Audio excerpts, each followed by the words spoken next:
Très important. Voilà. On a un thème très important, voilà, qui est pourquoi le mariage est devenu si difficile. Voilà. Pourquoi le mariage est devenu si difficile. Qui a, qui a quelque chose à dire par rapport à cette question?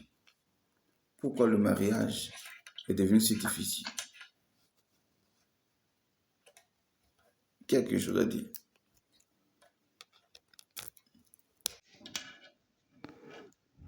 Oui. Pourquoi le mariage est devenu si difficile? Allô?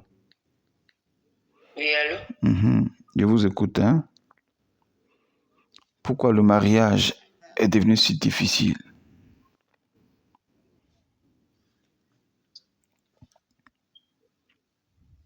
Oui.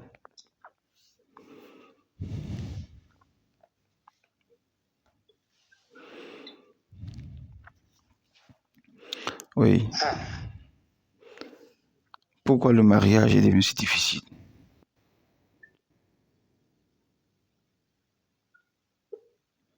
Voici la question.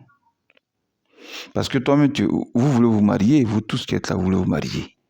Mais ça ne vient pas. Ça veut dire qu'il y a un blocage. Il y a quelque chose qui ne va pas. Voilà. Pourquoi ça ne va pas? Pourquoi tu ne te maries pas? Voilà. Donc chacun se pose la question. Pourquoi tu ne te maries pas? Parce que c'est une question individuelle. Maintenant, quand tu regardes aussi les autres qui ne sont pas mariés, tu regardes l'état de l'Église, même hors de l'Église. Pourquoi le mariage est devenu difficile? Est-ce que c'est Dieu qui ne veut pas que les gens se marient? Point d'interrogation. Oui, la prophétesse.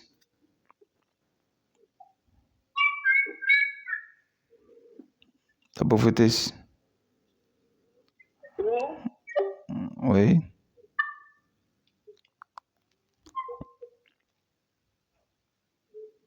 Tu peux dire quelque chose?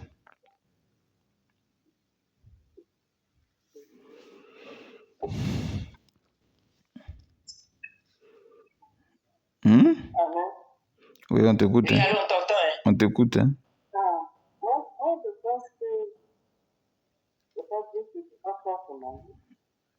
Hein? Si aujourd'hui le mariage est peut-être difficile, peut-être ça dépend de Dieu qui met Dieu qui peut faire son mari.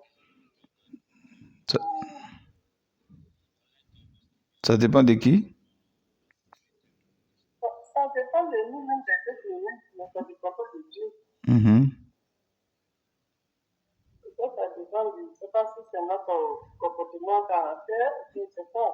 Ou bien Dieu veut, si quand Dieu regarde, peut-être il voit ça n'est pas encore peut-être trop fait, trop fait pour le mariage, donc il va tenter.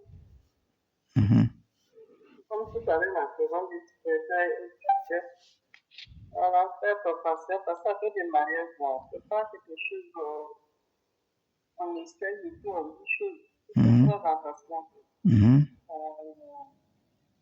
Le mariage est compliqué, c'est seulement. Ok. Amen. Bon, papa, moi je peux dire. Oui. C'est vrai qu'on dit que le mariage est difficile. Au fait, les gens ont tendance à dire que c'est vrai, il y a l'esprit de famille qui combat les mariages, qui combat la vie des gens, il y a l'esprit d'adoration de ta famille, il y a ça, il fait vrai. Et pour ça aussi, Dieu a donné des hommes de Dieu, Dieu a donné des stratégies de prière pour pouvoir briser tous ces liens-là. Ok. Et après avoir brisé ces liens, tout et consort, il y a le travail sur toi-même. Voilà. Moi, je pense qu'il y a un travail sur toi-même que tu dois faire. Parce que il y a des femmes, tu dis que moi, on ne me parle pas comme ça. Toi, tu es qui? Toi, tu es une femme qui aime dominer, qui n'aime pas qu'un homme te parle. Voilà. Tu ne peux pas te marier. Parce que c'est la femme qui doit se soumettre. L'homme, il doit t'aimer. Donc, si toi, la femme, tu es quelqu'un qui est opposant, qui est colérique, il faut savoir aussi soigner voilà, ton caractère et tout. Parce que souvent, un homme peut venir, va faire semblant. Dans l'église, comme je peux dire, dans l'église, il y a des frères qui observent. Ils observent les soeurs. Bon, s'ils voient que tu es une fille qui est très colérique et puis tu es opposant, tu es truc, il aura peur de s'approcher de toi. C'est ça. Voilà. Donc, il y a ça aussi qui est là. Donc, il y a un travail sur soi. Quand tu finis de faire une délivrance, il faut rentrer à la maison. Quand tu rentres à la maison, il faut faire auto-délivrance sur toi-même. Seigneur, qu'est-ce qui ne va pas? Qu'est-ce qui ne va pas? Pourquoi les hommes vont, ils viennent? Qu'est-ce qui ne va pas? Et toi-même, il faut soigner aussi des choses dans ta vie. C'est ça. Voilà, il y a ça. Et puis, ce que moi aussi, je peux dire encore, c'est que, comme tu l'as toujours dit, il y a les hommes de désir, il y a la femme de désir. Et il y a des gens qui font le choix sans même interroger Dieu. Seigneur, cette femme-là, je la prends là. Qu'est-ce que tu veux que je fasse? Elle là, je vais la prendre là. Comment je vais dire ça même? Quelle est l'utilité de cette femme dans ma vie? Qu'est-ce qu'elle vient, voilà, quelle aide qu'elle vient faire dans ma vie? Les gens ne demandent pas ça. Parce que la femme, elle a une belle forme, elle travaille, elle a l'argent, elle a tout. C'est ça qu'elle regarde. Voilà. Donc, moi, j'ai vu plusieurs hommes de Dieu que j'ai soutenus dans la prière qui ont regardé la femme parce qu'elle avait l'argent. Aujourd'hui, là, c'est eux maintenant qui m'appellent. Maman Rose, vraiment, voyez ça, tu vas les soutenir dans la prière. Tu comprends? Ou bien parce que tu brûles trop, tu ne demandes pas la volonté de Dieu. Tu brûles, donc là, tu veux te marier pour pouvoir avoir des rapports et c'est tout. Mais après les rapports, là, il y a quoi encore? Il y a tout ça, quoi. Moi, c'est ce que je vois. C'est comme ça que le mariage. Et puis encore, les gens ne donnent pas des conseils appropriés dans les églises par rapport au mariage. Les gens font, comment je vais dire ça même? Il ne faut pas en profondeur, en fait. Surtout du côté sexe. Les gens banalisent ce côté-là. Mais quand tu regardes, on voit que le côté sexe, c'est un sujet tabou. Les gens ne veulent pas parler. Et souvent, quand ils rentrent dans le foyer, le monsieur, c'est pas ça, ou la soeur, c'est pas ça, et ça crée un peu des problèmes. Donc, il y a tout ça que moi, je peux voir. Que Dieu vous bénisse. Amen. Gloire à Dieu. Alors, oui, tu peux dire quelque chose, vas-y. Oui, moi, c'est deux questions que je voudrais poser. La Bible nous dit que le mariage est une grâce. C'est une grâce de Dieu. Si le mariage est une grâce de Dieu, ce que moi je comprends par grâce, c'est qu'on ne la mérite pas. C'est comme quelque chose que Dieu donne. Voilà. Donc, quand on dit grâce, est-ce que c'est, comment on appelle, est-ce que c'est mérité? En fait, c'est la question que je voudrais poser. Est-ce que c'est mérité? Voilà. Et puis, j'ai une deuxième question. La deuxième question, c'est par rapport aux hôtels de famille, par rapport aux esprits de famille. Bon, je ne sais pas trop, mais je pense que c'est dans Corinthiens. C'est Corinthiens, 2 Corinthiens. La Bible dit que nous sommes nés de nouveau. Et si nous sommes nés de nouveau, c'est que nous sommes une nouvelle créature, une nouvelle création. Donc, toutes choses anciennes sont passées. Voilà que toutes choses sont devenues nouvelles. Bon, c'est une question que je me pose depuis un certain temps, mais je voudrais avoir un certain éclaircissement. Comment se fait-il que, étant né de nouveau, c'est-à-dire, la Bible nous dit que nous faisons un avec Christ. Donc, Christ vit en nous et nous vivons en Christ. Moi, je n'arrive pas à comprendre comment, étant une nouvelle création, c'est-à-dire je ne fais plus partie de l'ancienne famille, je ne fais plus partie de l'ancienne vie. Oui. Comment les esprits de famille, ces hôtels-là peuvent avoir encore un pouvoir sur moi.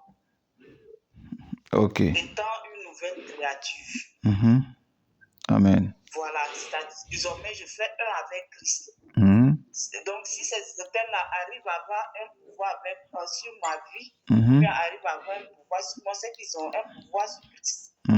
Or, ce n'est pas ce que la Bible me dit. Parce que la Bible dit que Christ les a dépouillés à la croix, il a triomphé d'eux. Oui. Il a arraché même la clé de la vie et de la mort. Oui. Donc, je suis un peu confuse avec ça. D'accord. Je voudrais vraiment comprendre ces deux aspects des choses. Amen. Voilà. Amen. La première question se retrouve dans le message tout à l'heure que je vais vous enseigner. Et puis, la première question, voilà, le mariage, tu dis que c'est une grâce. Voilà. C'est pas une grâce, mais c'est un ordre. C'est un ordre. Et quand on donne un ordre, il faut obéir. Pourquoi c'est un ordre? Ça vient de Genèse chapitre 2, verset 24. Dieu dit, l'homme quittera son père et sa mère et s'attachera à sa femme et les deux deviendront une seule chair. Cette parole, c'est un ordre. Voilà. Et cet ordre-là, ça vient d'où? Ça vient d'abord de notre conversion. Qui dit, convertissez-vous, changez de vie. C'est encore un ordre. Pour dire quoi? Notre vie avec Dieu, c'est une alliance. Voilà. Notre vie avec Dieu, là, notre vie spirituelle là, avec Dieu, c'est une alliance. Et cette alliance a été scellée par le sang de Jésus-Christ. Voilà. Par le sang de Jésus-Christ. Jésus est si tu veux, est l'alliance, voilà, qui nous relie à Dieu. Donc, notre vie spirituelle est une alliance. C'est pourquoi Christ est l'époux de l'Église. Et nous, en tant qu'Église, nous sommes l'épouse. Donc, c'est un mariage spirituel dans lequel nous sommes lancés. Donc, l'homme quittera son père et sa mère, s'attachera à sa femme. C'est un ordre. C'est pas une grâce. Voilà. Donc, c'est que tous les hommes sur la terre sont obligés de se marier. Pourquoi? Parce qu'en se mariant, on aura une vie rangée sexuellement et former une famille. Donc, le but de Dieu, c'est de multiplier la terre, c'est de remplir la terre, comme l'a dit à Adam et Ève. Il dit quoi? Dans Genèse chapitre 1, verset 26. Il dit, puis Dieu dit, faisons l'homme à notre image, selon notre ressemblance. Faisons l'homme, c'est un ordre. Voilà. Faisons l'homme à notre image, selon notre ressemblance, voilà, et qu'il domine sur les poissons de la mer et sur les oiseaux du ciel, sur le bétail, voilà, ainsi de suite. Et au verset 27, il dit, Dieu créa l'homme à son image, il créa l'image de Dieu. Il créa l'homme et la femme, Dieu les bénit et Dieu les dit, soyez féconds, c'est encore un ordre. Et multiplier, remplissez la terre, c'est un ordre. Est-ce que tu vois ça? Donc là, il s'agit de fonder une famille. Donc le mariage, c'est un ordre qu'on doit obéir. Remplissez la terre, faire des enfants, c'est un ordre. Il y a des gens qui se marient, ils ne veulent pas faire d'enfants. C'est une désobéissance. Si tu as obéi à te marier, alors l'obéissance continue qui est de faire des enfants.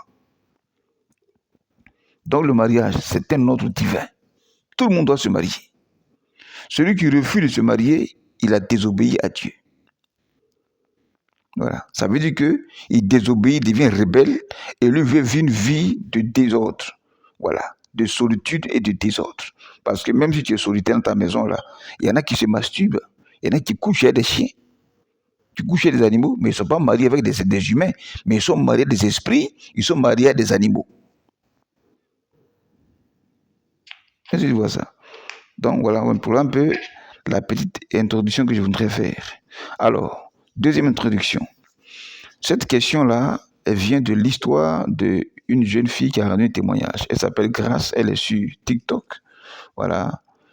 Et dans son témoignage, elle disait que il y a un jeune homme de Dieu qui était dans une église. Dieu l'utilisait, voilà, en puissance et en parole, tout ça.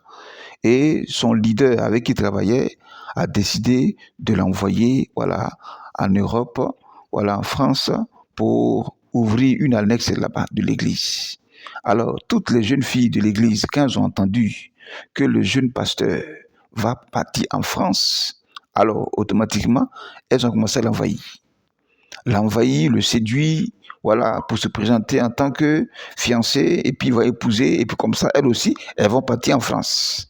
Alors, c'est dans ce brouillard que je peux dire ici, de séduction, lui, homme de Dieu, il a manqué de sagesse, il a manqué de discernement plutôt, et puis il est tombé sur la mauvaise femme. C'est tellement que sa forme l'a attiré. Il a épousé cette jeune fille, ils ont fait 2 enfants. Alors, donc, s'ils ont fait 2 enfants, ça veut dire qu'il y a eu 2 ans qui sont passés. Il n'est pas encore parti en France. Alors, du coup, après le mariage, et après avoir fait ces 2 enfants, sa femme là lui demande, « Ah, mon mari, mais ton affaire de voyage, de partir en France là, c'est comment ?» Alors, le pasteur répond à sa femme pour dire, « Ah, mon leader m'a dit pour l'instant que ça ne sera pas possible. » Alors, quand la femme a entendu ça, les jours qui ont suivi, elle a quitté la maison. Elle a disparu. Hein? Elle a laissé ses 2 enfants avec son mari et puis elle a quitté la maison. Et le pasteur, il vient, il trouve ses enfants à la maison. Le voilà, paniqué. En tout cas, il a pété les plombs et dans une dépression. Là, son ministère est plongé, son ministère est mort. À cause de quoi? Mariage. Il est tombé sur la mauvaise femme, la femme de plaisir. Parce qu'elle, son plaisir, c'était de se retrouver en Europe, partir en France. C'était pour ça qu'elle est venue parler de mariage. Donc, elle a caché son plaisir, voilà, son intérêt, elle a caché ça. Et elle est venue se faire passer pour une femme qui voulait marier un homme de Dieu. Donc, voilà un peu ce que je voulais dire ce soir. Donc, pourquoi le mariage est devenu si difficile à l'église? Non, le mariage ne devait pas être difficile parce que ça vient de Dieu. Voilà. Dieu lui-même ne peut pas s'opposer à sa parole. Il ne peut pas s'opposer à l'homme et à la femme qu'il a créé. Dieu ne s'est pas opposé au mariage d'Adam et Ève. Ce n'est pas au mariage de nous aujourd'hui dont il va s'opposer. Non, Dieu ne s'oppose à personne sur la terre. C'est le diable qui s'oppose à travers notre ignorance et nos péchés. Ce que Dieu veut qu'on fasse là, si on ne veut pas faire ça, alors le diable viendra s'opposer à nous. Donc, si nous, on ouvre les portes du péché, le diable viendra s'opposer à notre mariage. Voilà pourquoi il est difficile. Alors, il y a ce soir 4 raisons. 4 raisons pour lesquelles, voilà, le mariage est devenu difficile. Et dans ces 4 raisons-là, c'est le diable qui travaille. Parce que l'homme lui-même, lui a ouvert les portes. Qu'est-ce qui s'est passé entre Adam et Ève dans le jardin? Nous tous, on connaît l'histoire. Ils ont fait ce que Dieu n'a pas dit de faire. Et puisqu'ils ont désobéi à Dieu, ils ont ouvert une porte, alors leur mariage a commencé maintenant à battre de l'aide, a commencé à devenir difficile. Voilà. Donc la difficulté est rentrée dans le mariage. Ainsi, il dit à l'homme, tu gagneras ton pain à la sueur de ton front, alors qu'au commencement, il n'était pas ici. Il dit à la femme, tu enfanteras avec douleur, et tous tes désirs se porteront vers ton mari, et il dominera sur toi, alors qu'au commencement, il n'était pas ici. Voilà un peu l'image de l'introduction de la difficulté dans le mariage, à cause du péché de l'homme. Donc ça veut dire que le jour où l'homme va arrêter de vivre dans la désobéissance avec Dieu sur le plan marital, alors le mariage ne sera pas difficile. C'est nos péchés qui nous créent des problèmes sur la terre. Sinon, ce n'est pas Dieu qui s'oppose à nous. Nous-mêmes, là, on invite le diable à venir s'opposer à notre vie maritale. Et enfin, on l'a fait, les hommes, les mêmes hommes encore qui ont péché contre Dieu, viennent accuser Dieu que c'est lui qui ne veut pas qu'ils se marient. C'est Dieu qui les bloque, c'est Dieu qui les empêche, c'est Dieu qui les met en retard. Dieu n'empêche personne, Dieu ne s'oppose à personne, Dieu ne combat personne. S'il a donné Jésus pour notre salut, comment Dieu peut venir encore nous s'opposer à notre mariage? Ce n'est pas possible. Amen. Donc, Les 4 raisons, le chiffre 4 sur le plan spirituel révèle la stabilité. Donc, le mariage stabilise la vie de l'homme sur la terre. Voilà. Le mariage donne la stabilité à la vie de l'homme sur la terre. Donc, un homme qui n'est pas marié, il est déstabilisé. Voilà. Il est rendu impuissant. Il n'a pas d'aide. Il est incomplet. Voilà. Ce serait difficile dans sa vie. Voilà. Il va vivre quelques difficultés. Un homme qui vit seul, une femme qui vit seule, un homme qui vit seul. En tout cas, tout ne sera pas parfait. Donc, le mariage équilibre, il stabilise, il fait progresser parce que tu as une aide, tu n'es pas seul. Ainsi, 2 valent mieux que 1. Mais malheur à celui qui est seul. Donc, le mariage nous fait du bien. Donc, celui qui n'est pas marié, il est déstabilisé. Ou bien celui qui se marie et qui, dans son mariage, désobéit à Dieu, il sera déstabilisé. Voilà. Donc, voilà un peu ce soir les 4 raisons dont je voudrais parler qui font que le mariage devient difficile. La première raison, on va lire dans 2 Timothée, chapitre 3, versets 1 à 7. 2 Timothée, chapitre 3, versets 1 à 7.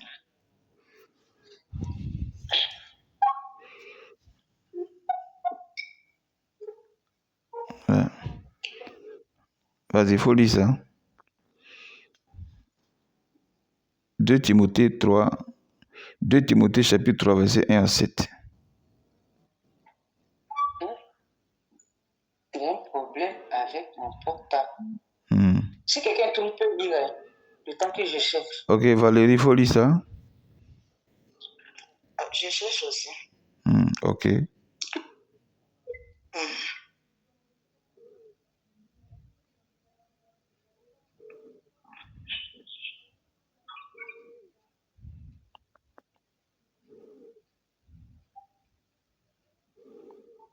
C'est 2 Timothée, chapitre 3, verset 1 à 7. 2 Timothée, chapitre 3, verset 1 à 7. Oui. Attends. C'est le problème du portable, ça.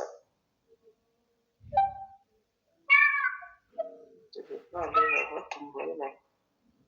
Verset 3, combien à 7? Oui. Non, oui. Non, chapitre 3. Chapitre 3.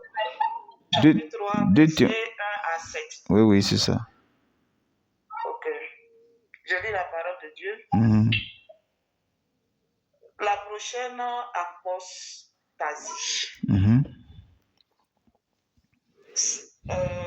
Ok, je commence par le verset 1. Oui. Sache que dans les derniers jours, il y aura des temps difficiles. Car les hommes seront égoïstes, amis de l'argent, fanfarons, hautains, blasphémateurs, rebelles à leurs parents, ingrats, irréligieux, insensibles, déloyaux, calomniateurs, intempérants, cruels, ennemis des gens de bien, traîtres, emportés, enflés d'orgueil, aimant le plaisir plus que Dieu, ayant l'apparence de la piété, mais régnant ce qui en fait la fausse. Éloigne-toi de ces hommes-là. Il en est parmi eux qui s'introduisent dans les maisons et qui captivent les femmes d'un esprit faible et borné, chargés de péché, agités par des passions de toute espèce, apprenant toujours et ne pouvant jamais arriver à la connaissance de la vérité. Amen. Donc, voici la première raison. Voici la première raison pour laquelle le mariage devient difficile. Et cette raison-là, voilà, ce sont les plaisirs. Les plaisirs du péché. Les plaisirs de toutes sortes de péchés. Y compris le péché sexuel. Voilà. Les hommes aujourd'hui aiment tout ce qui est plaisir. Tout ce qui peut alimenter leur chair. Tout ce qui peut faire plaisir à leur chair. Voilà, plaisir sexuel, plaisir de nourriture, plaisir de boisson, plaisir de cigarettes, plaisir de causerie, plaisir, tout ce qui est charnel. Les hommes sont accrochés à ça. Alors que tout ce qui est plaisir charnel n'a rien à voir avec le spirituel. Donc Dieu lui-même, il est mis à côté, il est mis à l'écart de leur vie. Et que Dieu n'a rien à voir avec leur vie. Mais si Dieu n'a rien à voir avec ta vie, pendant que toi, tu cherches le mariage qui appartient à Dieu, comment tu vas avoir ça? Tu as décidé de mettre Dieu à l'écart de ta vie, et puis toi, tu dis à Dieu, il n'a qu'à te donner le mariage. Mais le mariage appartient à Dieu. Comment il va te donner ça? Il ne peut pas te donner ça. Tu as décidé de t'attacher au diable. Donc, cherche tout ce qui appartient au diable. Ne cherche pas ce qui appartient à Dieu. Voilà. Tu dis que tu ne veux pas être spirituel. Tu veux être un homme de plaisir, un homme charnel. Mais tout ce qui est lié à la chair appartient au diable. Donc, concentre-toi à chercher ce qui appartient au diable et non pas ce qui appartient à Dieu. Donc, dans ce cas-là, ça sera difficile de te marier. Donc, tu ne peux pas être enfant de Dieu, tu es à l'église. À l'église où on parle d'hommes et de femmes spirituelles, toi, tu vas être charnel. Voilà. Tu aimes les plaisirs plus que Dieu lui-même. On adore les plaisirs plus que Dieu lui-même. Voilà. Ici, on a cité quoi? Dans les derniers temps. Hein? Dans les derniers temps. Voilà. Les hommes seront fanfarons, amoureux de l'argent, orgueilleux, hein? Intempérants, hein? Irréligieux, insensibles, hein? Déloyaux, hein? Calomniateurs, hein? Ennemis des gens de bien. Tu n'aimes pas les gens qui sont bien, mais tu n'aimes pas les gens qui sont bien, ça veut dire que tu aimes les gens qui sont mauvais. Voilà. Hein? Traître, emporté, enflé d'orgueil, aimant le plaisir plus que Dieu. Pendant que tu es à l'église, tu aimes le plaisir plus que Dieu. Ça veut dire que tu aimes le diable, hein? Tu aimes les choses du monde plus que Dieu. Il y en a qui sont à l'église, mais ils sont attachés au plaisir du monde. Mais comment dans cet état-là, toi, tu vas vouloir te marier? C'est pas possible. Toi-même, tu t'es mis des bâtons dans les roues, tu ne vas pas te marier. En effet, bref, tu ne peux pas être charnel et puis tu vas vouloir te marier. Parce que le mariage est une bénédiction. C'est une obéissance à Dieu. Et tu penses que Satan va te laisser comme ça facilement. Toi, tu vas te marier et puis tu seras à l'aise pendant que tu es charnel. Et puis les sorciers de ta famille qui ne veulent pas que tu te maries, ils vont venir t'attaquer et puis toi, tu vas les vaincre dans tes plaisirs. Non, ça ne marchera pas. Tu seras vaincu et puis ils vont te pousser au divorce parce que tu es charnel. Il y a des gens qui se sont mariés, qui ont forcé pour se marier. Dès qu'ils sont mariés, on les a rendus stériles. Ils ne peuvent pas enfanter. Si tu n'enfantes pas aussi, le monsieur là, il va te chasser. Il y en a qui sont mariés, on a envoûté les gâteaux, ils sont morts. Il y en a qui sont mariés, ils ont eu un accident, ils sont morts. Il y en a qui sont mariés, ils sont comme s'ils ont violé la loi de la famille. On les a tués, ils sont morts. Donc, c'est devenu difficile parce que tu es charnel, tu aimes les plaisirs plus que Dieu. Donc, si tu veux te marier, sois spirituel. Voilà. Parce que le mariage, c'est une bénédiction. Et comme Satan et les sorciers de ta famille ne veulent pas que tu te maries, ça veut dire qu'ils vont te combattre. Et quand on te combat, c'est un combat spirituel. Ça veut dire que tu es obligé d'être spirituel et non pas d'être dans les plaisirs charnels. Sinon, tu seras vaincu. Sinon, que ton mariage sera difficile. Voilà. Donc, ça veut dire encore que si tu n'es pas spirituel, que tu veux te marier, Satan va s'opposer. Et dans l'opposition, tu vas finir par te décourager. Et il y a beaucoup qui sont découragés comme ça. Parce que ils ne sont pas spirituels. Tu comptes sur les gens pour jeûner pour toi, pour ton mariage. Tu comptes sur les gens pour obéir aux secrets qu'il te faut appliquer pour te marier. Tu comptes sur les gens pour aller écouter les enseignements sur le mariage. Non, il ne faut pas compter sur les gens. Compte sur toi-même. Compte sur toi-même d'abord, parce que c'est toi qui vas te marier, ce n'est pas quelqu'un d'autre. Ce n'est pas le pasteur qui t'enseigne qui va te marier à ta place. C'est toi qui veux te marier. Quels sont tes efforts que tu fais?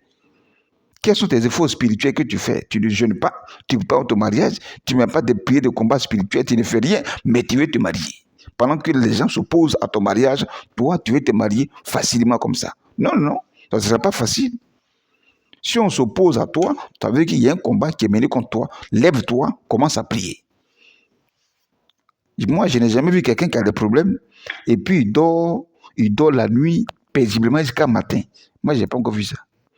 Quand quelqu'un a un problème, la nuit, il ne dort pas. Vrai ou faux? Hein? Qui a un problème dans sa vie? Qui a des difficultés dans sa vie et puis il dort, il mange, il boit, il grossit, il dort tranquillement? Moi, je n'ai pas encore vu ça. Quand quelqu'un a un problème, des difficultés, là, il se met à jeûner et à prier. Il ne dort pas la nuit. Il parle à Dieu. Jusqu'à ce qu'il y ait déblocage. Voilà. Quand vous lisez Luc chapitre 17, il y a une femme, on parle d'une veuve. Elle était avec son mari. Et son mari est décédé. Et ses beaux-parents voulaient lui arracher tous les biens. Qu'est-ce qu'elle a fait? Elle allait voir le juge. La Bible dit que le juge là, il n'avait pas la crainte de Dieu. Donc ça veut dire que c'est un juge païen. Mais ce juge païen là, il pouvait s'attacher aux beaux-parents de cette femme là et puis lui arracher les biens. Mais la Bible dit qu'elle a importuné ce juge-là, elle a insisté. Et le monsieur dit, mais même si je ne crains pas Dieu, la femme m'importune, attends, je vais lui donner ce qu'elle demande là, et puis elle va me laisser tranquille. Et puis c'est ce qui s'est passé. Ainsi Jésus a dit que ouais, ta foi va te sauver. Donc ça veut dire qu'elle a été spirituelle, c'est pourquoi elle a remporté la victoire par rapport à la difficulté que ses beaux-parents voulaient lui imposer pour lui arracher les biens du mariage. Voilà. Donc, là, si tu vas dans les plaisirs, là, tu ne vas pas te marier. Voilà, parce que le mariage qui est spirituel ne compose pas avec les plaisirs, où on est loin de Dieu. Voilà. Et dans ces plaisirs, il y a les femmes de plaisir. On dit quoi? Elles manquent tellement elles sont faibles d'esprit et paiement de connaissances. Des hommes rusés vont rentrer dans leur maison, vont coucher avec elles, abuser d'elles. Et puis ils vont partir. Est-ce que vous voyez ça? Voilà. Donc tu es femme, tu veux te marier là, sois spirituel. Si tu es faible d'esprit là, tu vas rencontrer aussi des hommes, voilà, des hommes animés des démons envoyés par le diable qui vont abuser de toi et qui vont mettre ton mariage en retard. Les enfants au mariage là, ça vient des blocages dans le mariage. Ça vient aussi des hommes irresponsables, animés des esprits qui viennent abuser de toi et ils s'en vont. Voilà. Mais si tu étais spirituel, est-ce que tu penses qu'un tel homme allait venir t'abuser de toi? Non. Mais c'est parce que tu étais cerné dans les plaisirs. C'est pourquoi ils ont fait ça. Et tous ceux, ils ont été envoyés par le diable hein, pour détruire ta vie maritale. Faire des enfants au mariage. T'empêcher de concevoir. C'est les hommes qui ont été envoyés par le diable. Voilà. Venir te blesser, te décourager. Mettre en toi la haine des hommes. C'est le diable qui fait ça. Pourquoi? Parce que tu n'es pas spirituel. Donc, je voudrais vous encourager à être spirituel. Sortez des plaisirs. Si vous voulez vous marier, soyez spirituel d'abord. Voilà. Avant que tu ne te rendes dans le mariage, sois spirituel. Sinon, ce serait difficile de te marier. Voilà. Les plaisirs sexuels. Voilà. Il y en a qui se marient pour le plaisir sexuel. Voilà. Ils se marient pour le plaisir sexuel. Mais le mariage ne se repose pas d'abord, ne se repose pas seulement sur le sexe. Voilà. C'est pas sur le sexe seulement que le mariage se repose. Le mariage se repose sur beaucoup de choses. Voilà. Sur beaucoup de choses. Mais si tu vas te marier uniquement que pour le sexe, ben, c'est que tu as joué. C'est-à-dire qu'après le sexe, il n'y a plus rien que toi tu sais faire dans le mariage. Voilà. Et vous voyez ça. Donc, il est important qu'on soit spirituel, qu'on sorte des plaisirs, des émotions, voilà, des péchés, des comportements. Parce que là, il s'agit des comportements qui animent les démons et le diable dans nos vies et qui nous empêchent de nous marier. Donc, voici la première raison. La première raison, ce sont les plaisirs du péché. Voilà, à la fin des temps. Et nous sommes à la fin des temps où les hommes aiment les plaisirs plus que Dieu. Gloire à Dieu. Alors, on va lire le deuxième verset pour parler de la deuxième raison. Dans Éphésiens 5, voilà, versets 22 à 29.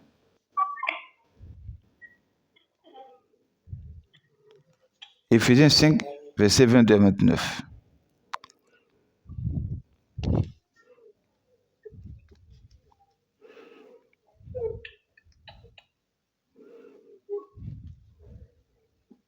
Éphésiens 5, verset 22 à 29. 22 à 29. Ok. Mm-hmm. Je lis la parole de Dieu. Mm-hmm. Épouses, soumettez-vous à vos maris. Mm-hmm. Verset 22. Femmes, soyez soumises à vos maris comme au Seigneur. Mm-hmm. Car le mari est le chef de la femme, Mm-hmm. comme Christ est le chef de l'Église, Mm-hmm. qui est son corps et dont il est le sauveur. Mm-hmm. Or, de même que l'Église est soumise à Christ, Mm-hmm. les femmes aussi doivent l'être à leur Mm-hmm. mari en toutes choses. Mm-hmm. Oui. Verset 25. Mm-hmm. Marie, aimez vos épouses. Mm-hmm. Marie, aimez vos femmes, Mm-hmm. comme Christ a aimé l'Église, Mm-hmm. et il s'est livré lui-même pour elle, Mm-hmm. afin de la sanctifier par la parole, Mm-hmm. après l'avoir purifiée par le baptême d'eau, Mm-hmm. afin de faire paraître devant lui Mm-hmm. cette Église glorieuse, sans tache, Oui. ni ride, Oui. ni rien de semblable, Mm-hmm. mais sainte et irrépréhensible. Mm-hmm. C'est ça, hein? Oui, vas-y. 22 à 25, ok. 28. Oui. C'est ainsi que les maris doivent aimer leurs femmes Mm-hmm. comme leur propre corps. Mm-hmm. Celui qui aime sa femme Mm-hmm. s'aime lui-même, Mm-hmm. car jamais personne n'a haï sa propre chair, Mm-hmm. mais il la nourrit et en prend soin, Mm-hmm. comme Christ le fait pour l'Église, Amen. parce que nous sommes membres de son corps. Amen. Amen. Voilà. Donc, vous voyez ici la deuxième raison. Voilà. La deuxième raison, voilà, pour laquelle le mariage est devenu difficile, il s'agit de l'amour des intérêts à travers l'argent et le matériel. C'est ce que cette femme-là, par rapport au témoignage du pasteur, voilà, que sa femme a abandonné avec ses 2 enfants. C'est parce qu'elles ont entendu que l'homme de Dieu s'en va en France. Sinon, avant, il était dans l'église là. Hein. Elle le voyait. Hein. Personne n'est venu parler des mariages avec lui. Hein. Le jour où ils ont entendu que ouais, ils vont l'affecter en France, tout de suite, elles l'ont envoyé. Elle l'a envoyé pour dire maintenant, elle aime. Il n'a qu'à les épouser. Lui aussi, par manque de discernement, il est tombé sur la femme de plaisir. Son plaisir, celle-là, c'était d'aller en France. Ça veut dire qu'elle n'est pas venue parce qu'elle aime le pasteur, mais elle est venue parce qu'elle doit aller en France. C'est tout. Et vous voyez ça? Ça là, c'est l'hypocrisie. Dans un mariage fondé sur le mensonge et sur l'hypocrisie. Et comme maintenant son intérêt d'aller en France a été révélé qu'il n'ira plus, alors il n'y a plus de raison qu'elle continue à vivre le mariage avec ce pasteur. Elle est partie. Et elle part, elle laisse ses 2 enfants qui sont sortis de ses entrailles. Ces 2 enfants qu'elle a eus avec le sang, avec la douleur. Elle est partie sans pitié. Sans pitié, hein, elle a laissé 2 enfants. Sans pitié. Voilà. Un homme comme ça, là, il est blessé dans ce fond intérieur. Un homme comme ça, là, qui va venir parler de mariage? C'est quelle femme qui va venir parler de mariage puis va croire? Il est blessé. Il est déçu, il est découragé.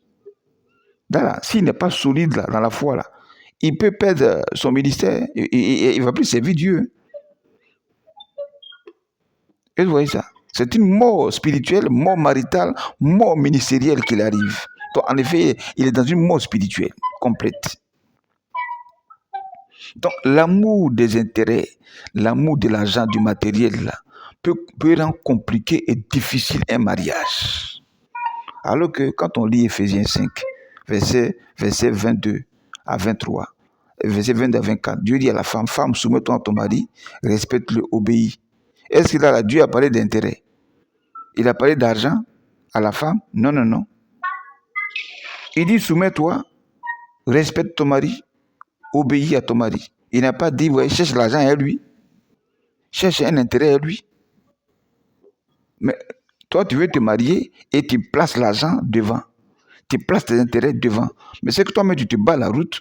Ça sera difficile. Tu ne vas pas te marier. Au lieu de chercher l'amour de l'homme, toi, tu cherches l'argent. Est-ce que le mariage, c'est un marché commercial? Non, ce n'est pas un marché commercial. On ne veut pas chercher l'argent dans le mariage. On ne veut pas chercher son intérêt dans le mariage. Ce n'est pas un lieu de commerce. Si tu veux chercher l'argent, là, va faire des affaires. Oui, va faire des affaires pour chercher l'argent. On ne se marie pas pour devenir riche. On se marie pour obéir à une alliance, à un ordre de Dieu. Et comme tu as obéi à la parole de Dieu, Dieu lui-même se charge de te récompenser par rapport à ton obéissance. C'est ça qui est la bénédiction qui arrive. Voilà. Donc, la femme ne veut pas se soumettre, ni obéir, ni respecter l'homme, mais elle cherche l'argent. Dieu dit à l'homme, homme, aime ta femme, au verset 25, aime ta femme. Et puis, lave-la avec l'eau de la parole. Et puis, à la fin, maintenant, il dit, prends soin d'elle. Donc, prends soin d'elle, là, c'est l'argent qui sort. C'est le matériel qui sort. Mais ça, c'est venu en troisième position. Ça ne s'est pas passé en première position. C'est venu en troisième position. Non, en quatrième position, parce qu'il y a la sécurité. Il dit, aime-la, lave-la l'eau de la parole, ça dit, corrige-la, et puis sécurise-la, et puis à la fin, prends soin d'elle. Ça vient en quatrième position. Mais la femme met l'argent et le matériel en première position. Donc, elle se bloque, elle se ferme la route, elle se met les bâtons dans les roues, et puis elle va se marier. Toi, l'homme de Dieu, il a dit, il veut t'épouser. Est-ce qu'il a mal fait? Il a bien fait. Mais à cause des intérêts, tu quittes le mariage. Et puis, tu vas partir, tourner, te prostituer, et puis, ça va être compliqué. Et puis, un jour, toi, encore, la même femme, là, toi, te mettre en genoux. Dieu, donne-moi un mari, je vais me marier. Mais il t'a donné un mariage, tu as laissé ça derrière, et puis tu viens ici encore devant, tu dis à Dieu un cadre de mariage. Quel mariage il va donner? Tu n'as pas de mariage à te donner? Tu as déjà laissé le mariage et puis tu cherches le mariage derrière ici. Est-ce que vous voyez ça? Donc, l'homme a l'amour à donner à la femme. Donc, femme, si tu veux te marier là, avec un homme là, cherche l'amour de l'homme d'abord. Cherche l'homme qui va t'aimer. Dans cet amour-là, il va te corriger. C'est-à-dire, il va te conduire à la perfection. Il va te sécuriser. L'homme est la force de la femme. L'homme est la couverture spirituelle de la femme. L'homme est la protection de la femme. Il faut chercher ça en lui avant que l'argent ne vienne. Quand l'homme va voir que tu es soumise, tu es obéissante, tu es respectueuse, il te parle, tu l'écoutes. Tu ne vas même pas lui demander l'argent. Lui-même va sortir l'argent là pour te donner. Voilà. C'est comme un enfant. La femme est la première fille de l'homme sur le plan spirituel parce qu'elle sort de l'homme. Donc, quand un père envoie son enfant et que l'enfant, il est soumis, il est obéissant, respectueux, il fait tout ce que le père dit là. Le père, tellement il est content là, il sort l'argent et donne à son enfant sans que l'enfant même ne demande. Vrai ou faux? Hein? Quand le père est content là, il donne tout ce qu'il veut à l'enfant. Voilà pourquoi un père, avant de mourir, il ne donne pas son héritage à n'importe qui. Il donne ça à l'enfant qui lui est soumis. L'enfant qui fait ce qu'il dit là, c'est à cet enfant-là qui donne l'héritage. Voilà. Donc, ne mets pas l'argent d'abord, le matériel. Sinon, ton mariage sera difficile. Hein? Et puis d'abord, le mariage, là, ça se repose à 70% sur l'homme. La femme a 30% dans le mariage de responsabilité, mais l'homme a 70%. C'est pourquoi dans le mot mariage, il y a mariage. Donc il y a le mot mari dans mariage là. Et le âge qui est à la fin là, c'est l'âge qui symbolise la maturité. La maturité, la responsabilité. Donc c'est un homme mature, responsable, qui décide par la femme sur ses épaules. Donc il porte une charge sur lui, qui est la femme. Mais cherche un homme qui va être une charge pour toi, une responsabilité. On n'a pas dit de venir chercher l'argent. Un homme qui va te prendre comme sa fille et qui va t'éduquer, qui va te protéger, qui va te donner l'amour. C'est ce que Dieu d'abord. Et l'argent vient après. Voilà. Quand vous lisez Matthieu chapitre 6, verset 24, voilà, on va lire ça. Matthieu 6, 24. Est-ce qu'on peut lire ça? Matthieu 6, 24.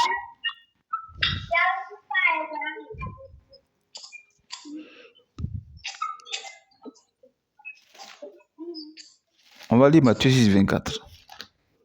On va voir l'esprit qui accompagne cet amour d'argent-là. Qui peut lire ça?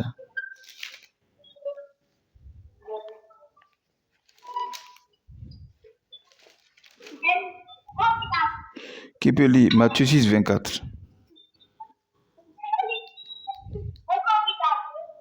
Ok, Matthieu 6, 24. Oui. Ok, je lis la parole de Dieu. Oui. Avec référence. Nul ne peut servir deux maîtres. Oui. Car lui, il haït l'un et aimera l'autre. Voilà. Ou il s'attachera à l'un et méprisera l'autre. Oui. Vous ne pouvez servir Dieu et Mammon. Voilà. Amen. Voilà. Nul ne peut servir deux maîtres. Jésus est le bon berger, le vrai maître. Satan est le faux maître. Voilà. Donc, Mammon, là, le démon Mammon, c'est le démon qui met dans le cœur des hommes l'amour de l'argent et du matériel. Donc, du coup, tu viens dans le mariage et puis tu as cet amour de tes intérêts à gagner dans le mariage. À travers l'argent et le matériel, sache que tu es possédé par le démon Mammon. Et si tu es possédé, la possession veut dire qu'on t'a attrapé. Parce que la possession, on t'a saisi, on t'a attrapé. Donc si on t'a attrapé, on t'a saisi, ça veut dire qu'on t'a bloqué. Tu es emprisonné. Si tu es emprisonné, alors commencent les difficultés. Ton mariage sera difficile parce que tu es possédé par le démon Mammon. Voilà. Mais celui qui est libre, il n'a pas de difficultés. Hein. Il est libre, il avance. Il peut se marier. Donc, il est mieux d'être libre, d'être délivré, voilà, de ne rien avoir d'impur dans sa tête, dans son cœur, pour aller se marier. Parce que l'amour, là, ça ne se passe dans le cœur. Ça ne se passe dans le cœur. Cherche l'amour de l'homme. Ça ne se passe dans le cœur.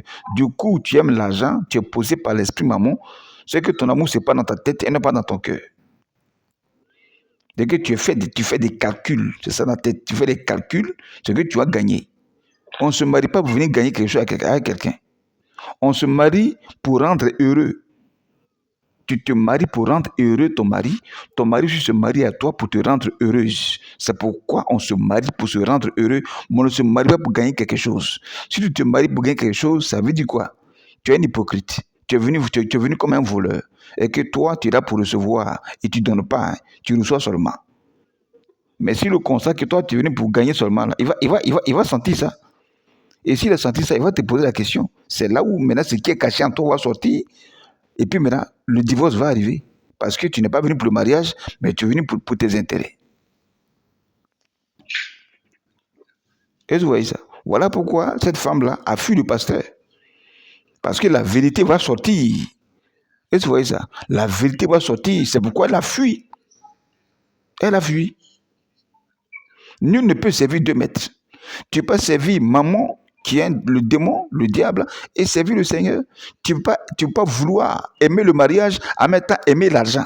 Tu suis les deux. Non, non, non. Soit tu choisis un. Tu aimes l'argent, tu dis clairement, moi j'aime l'argent.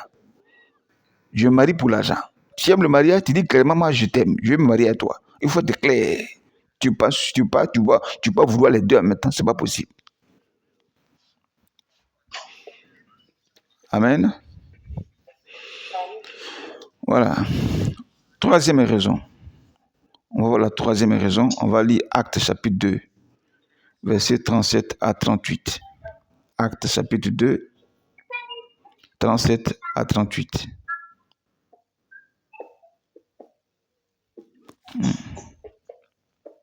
Actes chapitre 2, verset 36. Acte, 37. oui, Acte 2, 37. 37. Acte chapitre 2, verset 37 à 38. Ok, je lis la parole de Dieu. Après avoir entendu ces discours, ils eurent le cœur vivement touché. Et ils dirent, à Pierre et aux autres apôtres. Mon frère, que ferons-nous?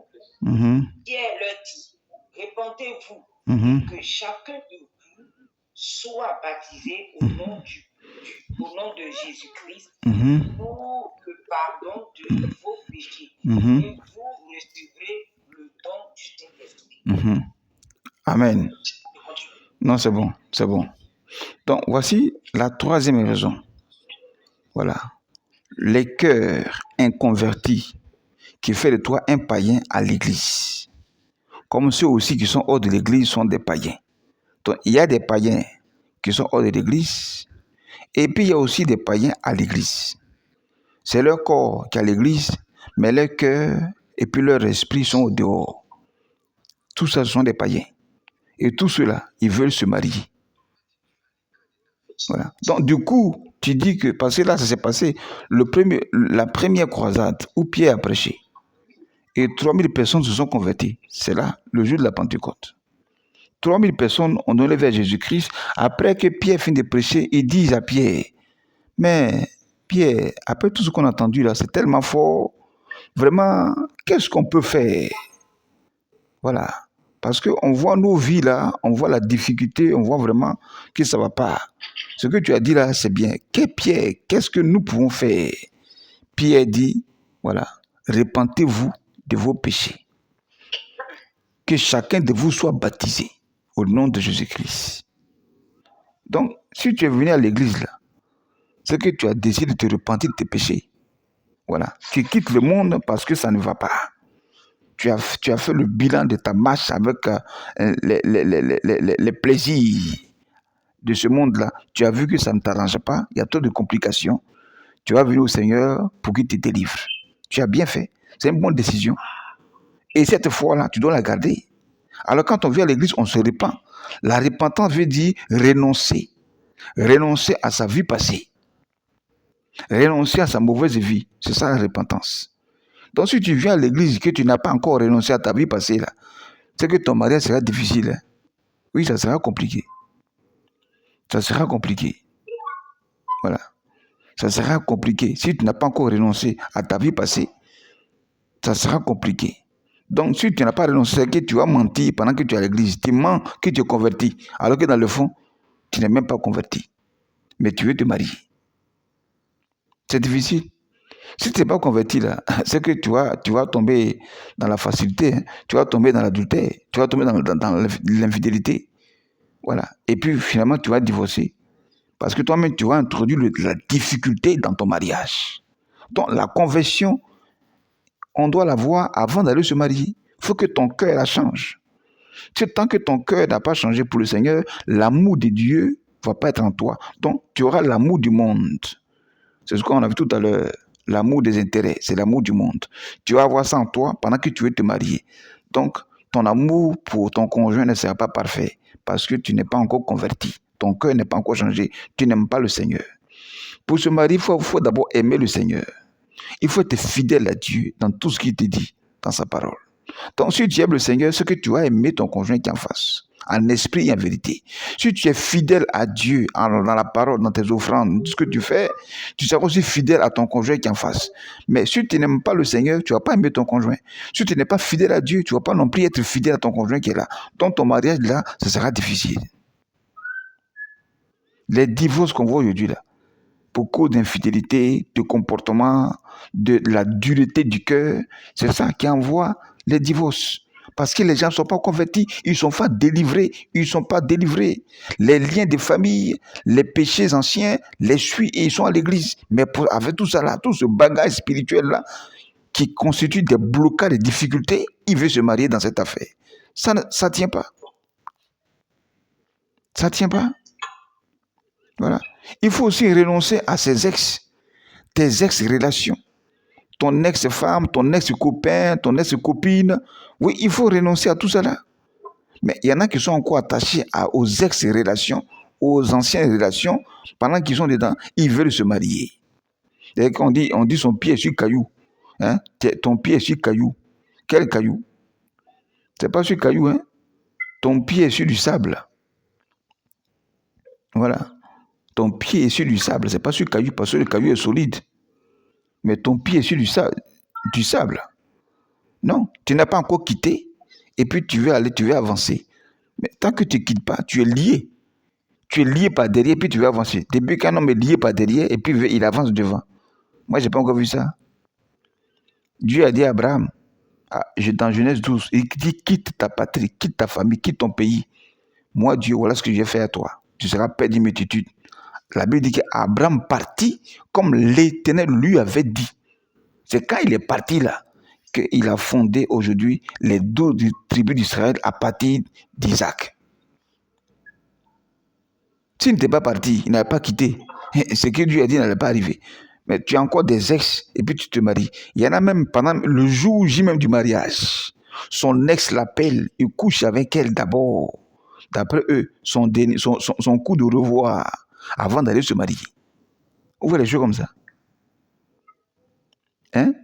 Tu couches la veille ou bien pendant le jour du mariage et son ex est caché dans une salle et ça va le rejoindre. Il couche avec elle avant d'aller se marier avec son nouveau mari. On peut faire ça. Ah, ça, tu vas accuser les sorciers. Non, tu n'as pas accusé les sorciers.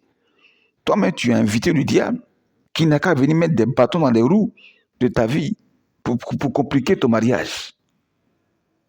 Voilà. Il y en a même, ils sont mariés, hein, et puis ils se cachent pour aller faire un second mariage en cachette. Et pendant qu'ils se marient, la femme arrive puis elle le surprend avec les enfants. Et puis il va accuser les gens. Vous voyez? Donc, tu n'as pas encore quitté ton ex et tu veux te marier. Non, il faut quitter. Voilà. Tu es à l'église, tu as un copain, voilà, tu vis encore, tu n'es pas dans la chasteté et tu veux te marier. Non. Ça ne marche pas. Encore, toujours dans ce corps inconverti, il faut accepter Jésus, voilà, et se baptiser. Il y en a qui sont à l'église, il a donné sa vie à Jésus, mais il ne veut pas se baptiser. Parce qu'il dit qu'il n'est pas encore prêt. Pendant qu'il dit qu'il n'est pas encore prêt, ou il n'est pas encore prêt pour se baptiser, il veut se marier. Parce qu'il sait que quand on se baptise là, on change de vie. On est né de nouveau. Donc tu ne veux pas naître de nouveau, mais toi tu veux te marier. Non, le mariage là, c'est une nouvelle vie. Et ça commence par la vie nouvelle à travers le baptême. Donc baptise-toi, c'est là que commence ta nouvelle vie là. Voilà, ta nouvelle vie que tu veux vivre dans le mariage là, ça se passe dans le baptême. Il faut naître de nouveau. Parce que le mariage là, c'est une nouvelle vie. Mais tu ne veux pas naître de nouveau, mais c'est toi qui veux une nouvelle vie dans le mariage. Ça sera difficile. Ça sera difficile. Voilà. Ou bien il y en a qui se baptisent, ils se baptisent dans la forme, mais dans le fond, là, ils ne sont pas baptisés. Voilà, ils se sont baptisés, ils ont fait exprès de se convertir parce qu'ils veulent se marier. Ça, c'est une ruse. C'est une ruse et Dieu te voit. Et le diable est content parce qu'il sait qu'à la fin, il va t'attraper. Voilà, il va t'attraper. Tu lui as ouvert les portes, il va rentrer pour venir tout gâter. Voilà. Et après le baptême, il y a quoi encore? Après le baptême, il y a la traversée du désert, les épreuves. Tu es à l'église, tu dis que tu es converti, tu es né de nouveau. Maintenant, quand les épreuves arrivent, pour que Dieu te brise et tu prépares au mariage, tu fuis les épreuves. Mais tu fuis les épreuves là, c'est que tu ne vas pas te marier. Parce que le mariage là, c'est une bénédiction et c'est un ordre. Mais avant que Dieu ne te bénisse, il va te mettre à l'épreuve. Et les fiançailles aussi, la procédure des fiançailles là, c'est un temps d'épreuve. Le conjoint qui est en face de toi là, s'il est vraiment sage, l'homme là, il est sage là, il va te mettre à l'épreuve avant de t'épouser. Si tu fuis ces épreuves aussi, tu ne vas pas te marier. Ça sera difficile. Et ce n'est pas la faute à quelqu'un, c'est ta faute. Si tu aimes l'argent, le conjoint qui est en face, il va savoir que tu aimes l'argent. Il va prendre l'argent pour te mettre à l'épreuve. Et si tu fuis, c'est toi qui te compliques le mariage, ce n'est pas lui. Si tu dis que tu es spirituel, il va créer des jeûnes et des prières tardives, de longues prières. On va voir si tu es spirituel. Si tu fuis, c'est que tu n'es pas spirituel. Donc les épreuves vont venir après ton baptême. Si tu fuis ces épreuves-là, tu ne veux pas la sanctification, la chasteté, tu es vu comme avant, tu ne vas pas te marier. Parce que Dieu ne va pas te bénir sans épreuve. Et tu passeras par le désert, le brisement. Parce que ça va te préparer aussi en porte spirituelle pour rentrer dans le mariage. C'est très important. Voilà. Pour finir, toujours dans l'inconversion des cœurs, voilà, il y a la délivrance. Voilà, dans les épreuves là, Dieu va te délivrer. Moi, j'appelle ça l'école de l'esprit. Voilà, voilà, l'école de l'esprit. Le désert est une grande université spirituelle où Dieu est le fondateur, Jésus est le directeur et le Saint-Esprit est le professeur principal. Dans le désert des épreuves là, Dieu te délivre. J'appelle ça un face-à-face avec Dieu, le désert. Parce qu'il n'y a personne autour. Dans le désert, tes parents vont t'abandonner. Tes amis vont t'abandonner. Voilà. Des hommes vont t'abandonner. Tu es face à Dieu. Et puis le diable. Dans le désert, tu vas apprendre à connaître Dieu, comment il agit, comment il parle. Tu vas aussi connaître le diable, comment il agit, comment il parle. Et tout ça, c'est un temps de formation pour toi. Mais si tu fuis le désert, tu fuis les épreuves, tu n'auras ni de connaissance, ni de Dieu, ni du diable. Et puis tu seras faible, et puis tu vas vouloir te marier. Non, les faiblard n'ont pas de place avec Dieu, dans les choses de Dieu. Parce que Satan dit la Bible, Apocalypse 12, verset 12. Il dit quoi? Malheur à la terre et à la mer, car le diable est descendu vers vous animé d'une grande colère. Satan est furieux. Il veut détruire l'homme, le conduire en enfer. Il veut te créer des problèmes. Et dans cette affaire-là, toi, tu vas être faible. Non, tu es vaincu. Tu es vaincu. Il a vu te créer des problèmes, des difficultés. Et toi, dans ça, toi, tu vas être faible. Non, non, non. Les difficultés vont t'environner, t'emprisonner. Voilà comment les gens vont se suicider dans le mariage. Il y en a qui se suicident dans le mariage. Pourquoi? Parce qu'ils sont faibles d'esprit. Il ne sait pas prier, il ne sait pas jeûner, il ne sait rien faire spirituellement. Quand on l'attaque, la solution, il faut te tuer. Et ils vont se suicider. Voilà. Quand les difficultés arrivent, ils se suicident. Parce qu'ils sont impuissants. Mais tu n'as pas appris à être spirituel, tu as fui les épreuves. Dieu veut te former, te préparer. Toi, tu as fui, tu es pressé. Il y en a qui fuient les épreuves, voilà. Et puis maintenant, ils veulent eux-mêmes se créer des voies pour aller se marier. Et quand ils s'en vont, c'est compliqué. Et il y en a qui ont eu 45 ans, 50 ans, 40 ans. C'est difficile. Vous voyez ça? Donc voilà, voici la troisième raison. Les cœurs inconvertis qui fait de toi un païen malgré que tu es à l'église. Et ça, vous pouvez noter Apocalypse 12, verset 13 à 18. Vous allez voir les épreuves que Dieu nous met, pourquoi il nous forme. Et puis 1 Pierre 4, 12 à 16. Vous notez ça, après vous allez lire. On va finir sur la quatrième raison. Dans Romains chapitre 12, verset 1 à 2. On va lire ça. Romains 12, verset 1 à 2.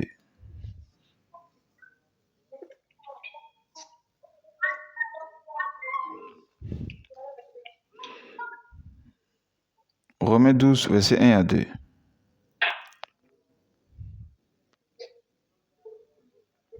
Romains 12, verset 1 à 2. Oui. Je lis la parole de Dieu avec référence. Oui.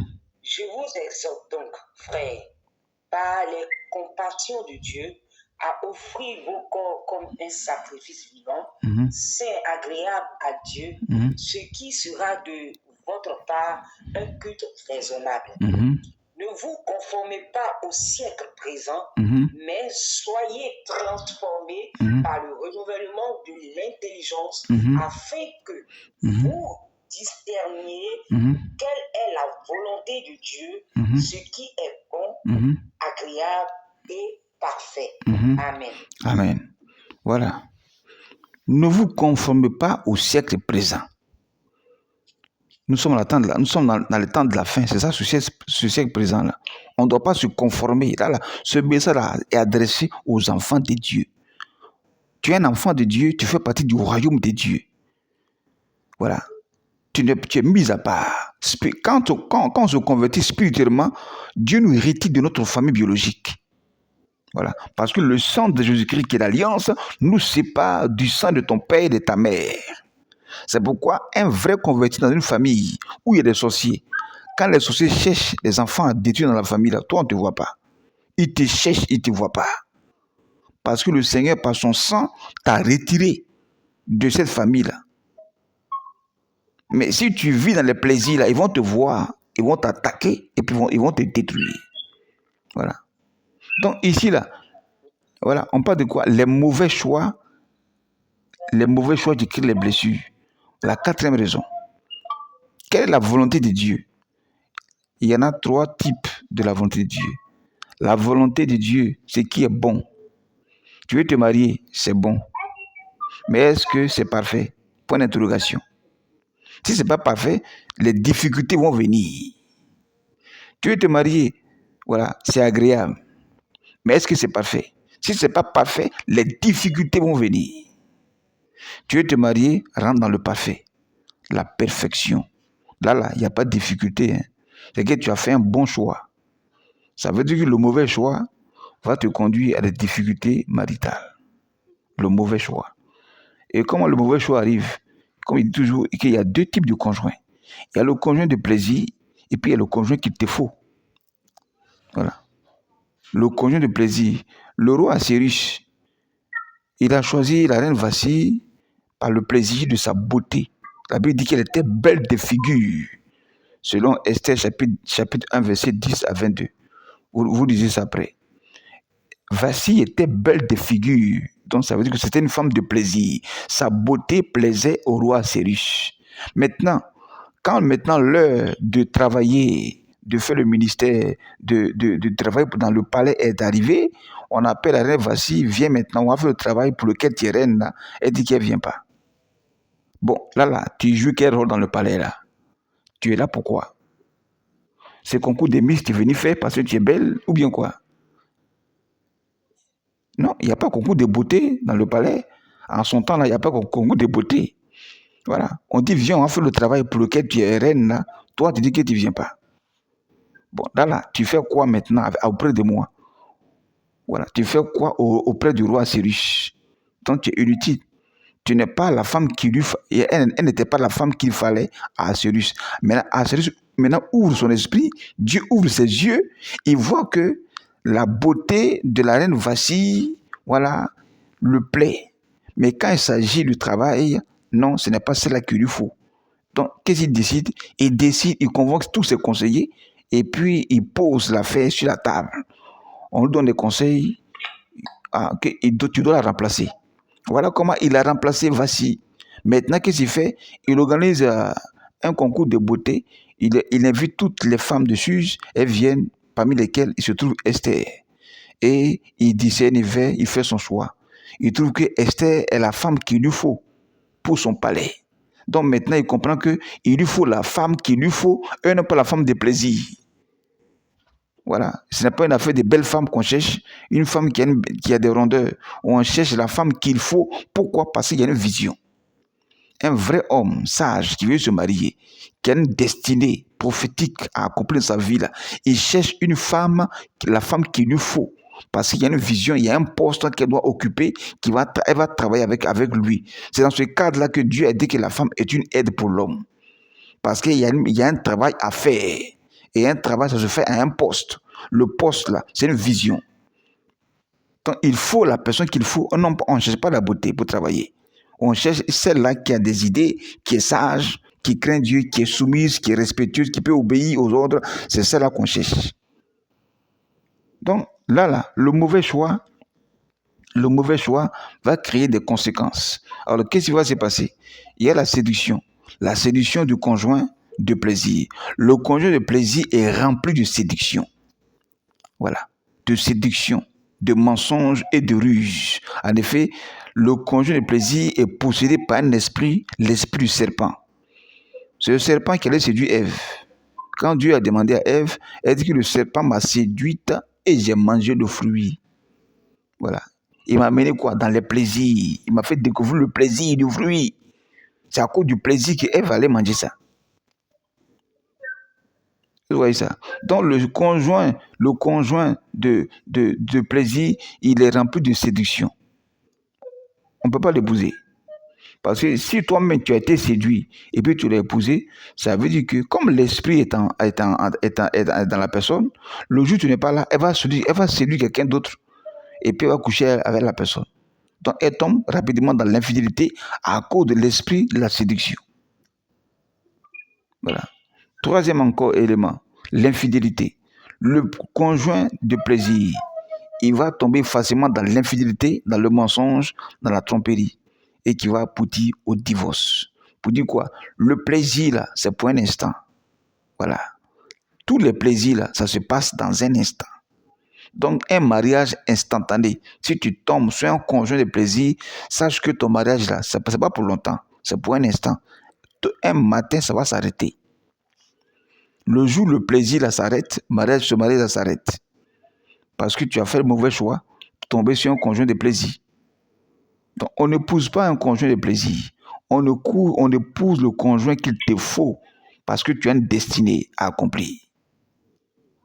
Voilà. Donc, pour finir, il faut discerner. Voilà, il faut discerner. C'est pourquoi j'ai chanté dans ma chanson, je disais, il faut discerner, il faut réfléchir. Il faut discerner pour trouver son conjoint. Voilà. Il faut discerner pour épouser le conjoint qu'il te faut.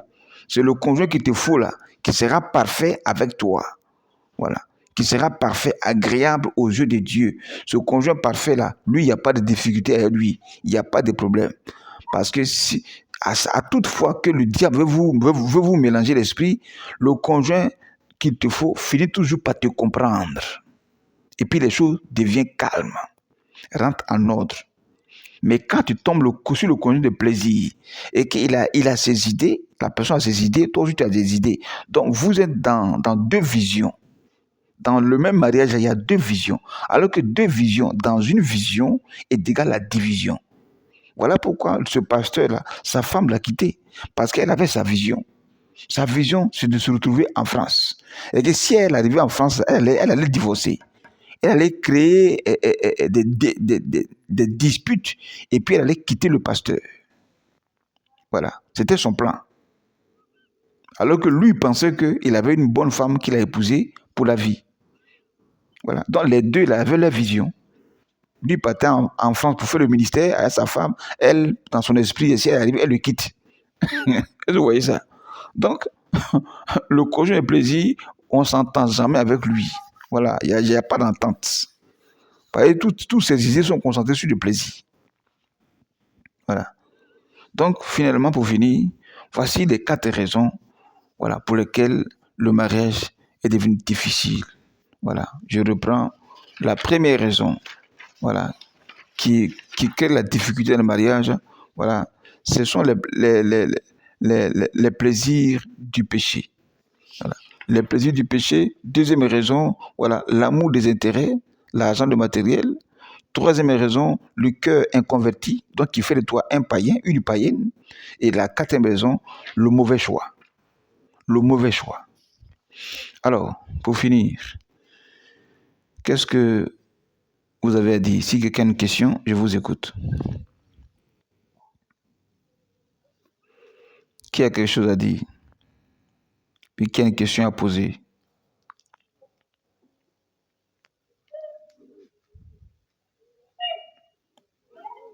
Allô? Oui, allô, on est là. Oui, qui a une question à poser?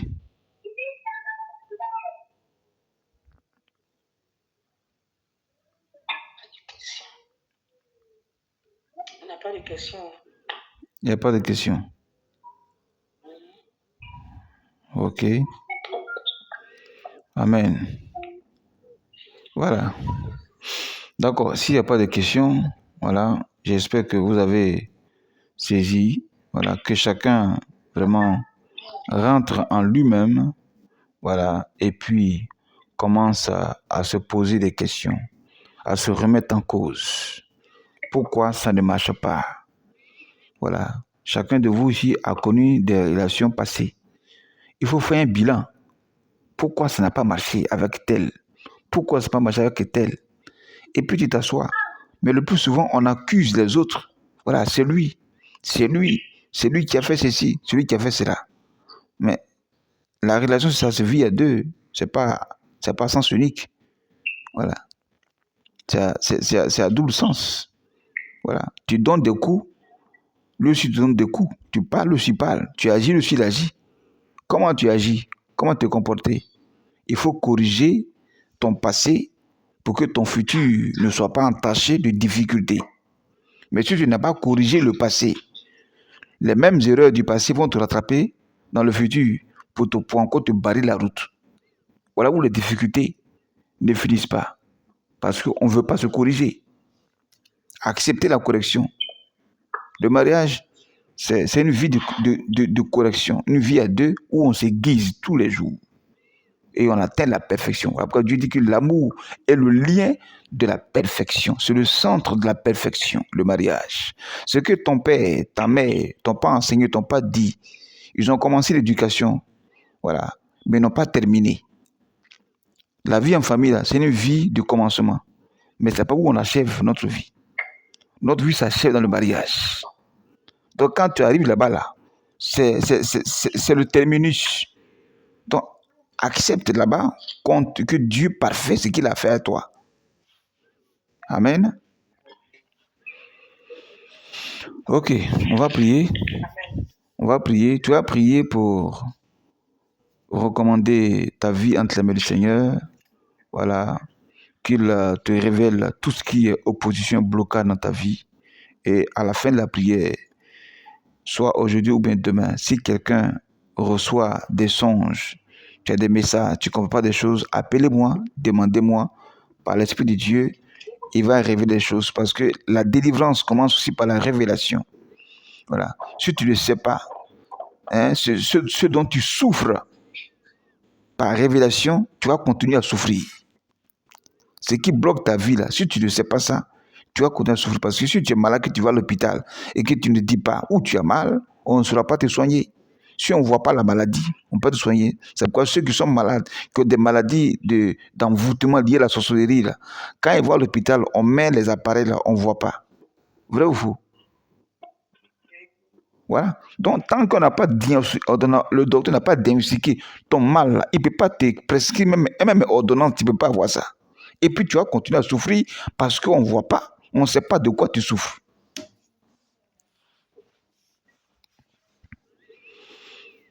Amen. Donc, nous prions. Père, nous bénissons ton nom. Nous voulons te rendre toute la gloire. Ta fidélité est grande. Et nous voulons, Seigneur, te recommander ce soir ta parole dans la vie de tes enfants pour chacun et chacune. Toi qui nous connais depuis nos cheveux jusqu'à la plante de nos pieds. Que ta lumière éclaire, ainsi dit ta parole, que la révélation de tes paroles éclaire et elle donne de l'intelligence aux simples. Je déclare ce soir sur ta parole que tout ce qui est caché dans leur vie passée, dans leur famille, qui entache et qui bloque le mariage, soit exposé, soit mis à nu au nom puissant de Jésus-Christ. Que les barrières soient détruites, que les fondements soient brisés, que l'ennemi, l'homme fort, l'enfant forte qui assiège le mariage, soit renversé au nom puissant de Christ, afin que toute la gloire te revienne. Merci parce que Seigneur, tu bénis, Père, les temps à venir. Nous prions afin que ta lumière éclaire. Oui, que tout soit éclairé, toi, tout soit révélé, tout soit mis à nu, afin que toute la gloire te revienne. Au nom puissant de Jésus. Amen. Amen. Amen. Tu as prié par rapport à ta vie spirituelle. Ta vie spirituelle est le moteur de ton mariage. Si le moteur d'une voiture ne fonctionne pas, la carrosserie qui compose la voiture là, ne va pas bouger. Voilà. Si le moteur de ta vie spirituelle là, ne fonctionne pas, sache que ton mariage ne peut pas fonctionner. Donc, prie pour ta vie spirituelle. Prie pour le réveil de ta vie spirituelle. Si tu es découragé, dis au Seigneur, réveille-moi. Réveille-moi. Vas-y, commence à prier. Parle. Père, nous te bénissons. Nous recommandons les pieds de tes enfants. Ainsi dit ta parole. Que le zèle de l'évangile attaché à nos pieds comme chaussures. Je déclare que le zèle leur soit mis comme chaussures à leurs pieds. Symbole de progression. Symbole d'avancée. Symbole d'un combattant armé. au nom puissant de Jésus-Christ. Tout ce qui est mort spirituel soit brisé. Tout ce qui est déception soit détruit. Tout ce qui est découragement soit brisé. Tout ce qui est lourdeur soit brisé. Tout ce qui est opposition soit écroulé. Que le zèle les anime, que la force de ton esprit les caractérise ce soir. Nous leur donnons, Père Seigneur, un nouveau départ dans la prière, dans le jeûne éternel, afin que la délivrance soit manifestée et que toute la gloire te revienne. Au nom puissant de Jésus. Amen. Amen. Tu as fini la dernière prière. Les hommes forts qui ont assisté ton mariage. Tu dors la nuit, tu vois des choses. Tu vois des maris de nuit, des hommes de nuit qui veulent avoir des rapports avec toi. Tu vois des sorciers. Tu vois tout ça là. Qu'est-ce que tu fais avec tout cela? Dieu te montre les ennemis, les opposants, pour que toi, tu te lèves pour prier. Vous savez, Dieu là, il est là pour nous délivrer et nous protéger. Mais Dieu agit sur notre volonté. Si tu ne décides pas, Dieu ne peut pas agir. C'est pourquoi Jésus a dit, je suis à la porte de ton cœur, je frappe. Si tu entends ma voix, tu ouvres, j'entre, je souperai avec toi. Ça veut dire qu'il frappe. Si tu n'as pas ouvert, Jésus ne va pas rentrer. Il rentrera sur ta volonté. La même manière que le diable aussi rentre dans nos vies par les démons à travers notre volonté d'aller pécher. Satan aussi ne peut pas avoir accès à ta vie si toi tu n'as pas décidé d'aller pécher. Amen. Donc ta volonté est le pouvoir que Dieu t'a donné. Ta volonté est le pouvoir que Dieu t'a donné. Donc prions pour les hommes forts qui assiègent ta vie maritale. Depuis ta famille, aux ennemis au nom de Jésus. Père, nous te bénissons. Nous te recommandons, Seigneur, notre volonté ce soir. La volonté que tu as mis en l'homme. Oui, de décider, de parler, d'ordonner, d'agir. Je déclare que la volonté, que le pouvoir les caractérise, afin que les hommes forts, la sorcellerie familiale, les ennemis, la jalousie qui anime nos familles et nos amitiés ce soir soient exposés, soient mis à nu, afin que tous ceux qui mettent les bâtons dans les roues ce soir soient exposés au nom puissant de Jésus-Christ, afin que toute la gloire te revienne et que les désirs, Seigneur, charnels, Seigneur, soient brisés, soient détruits. Tout ce qui est désir charnel, tout ce qui est plaisir, que le diable pousse nos cœurs à aimer, qui ne te confesse pas, qui ne te glorifie pas, ce soir soit renversé et que l'homme fort soit renversé. Si Goliath a été tué par la volonté de David, par la foi, par la résolution, je déclare que ce pouvoir, cette résolution les anime ce soir, afin que le Goliath de leur vie tombe et que toute la gloire te revienne. Au nom puissant de Jésus. Amen.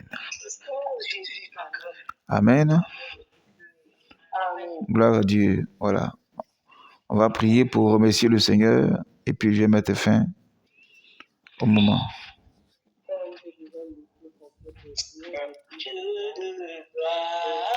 Au nom de Jésus. Gloire te revienne. Au nom de Jésus. Béni sois-tu. Au nom de Jésus. Au nom de Jésus. Merci Seigneur. Que toute la gloire te revienne. Au nom de Jésus. Au nom de Jésus. Au nom de Jésus. Béni sois-tu, El Adonai, notre Père, notre Dieu, Dieu d'Abraham, d'Isaac et d'Israël. Voici ta parole ce soir. Révélons, Père, la raison pour laquelle le mariage est devenu difficile aujourd'hui à l'Église. Nous te recommandons ces 4 raisons. Je déclare que tout ce qui est action de déstabilisation maritale, ce soir, soit écroulé, que les murs s'écroulent, que les bâtons dans les roues, Seigneur Père, soient détruits, et que les prisons s'écroulent maintenant, et que les vies soient libérées, les mariages soient libérés. C'est un ordre de se marier, que cet ordre soit exécuté au nom puissant de Jésus-Christ, afin que la gloire te revienne. Merci parce que nous te recommandons les temps à venir. Jusqu'au jeudi, nous allons nous retrouver dans le jeûne et la prière. Seigneur, viens encore nous exaucer dans ce combat spirituel, afin que tous ceux qui ont été liés dans ce réseau connaissent la délivrance maritale et que toute la gloire te revienne. Cette nuit est sous ton contrôle. Garde-nous, révèle toute Père, tout ce qui est caché, et bénis ce mercredi qui est en face de nous, ce mardi qui est en face de nous, afin que toute la gloire te revienne au nom puissant de Jésus. Amen. Voilà.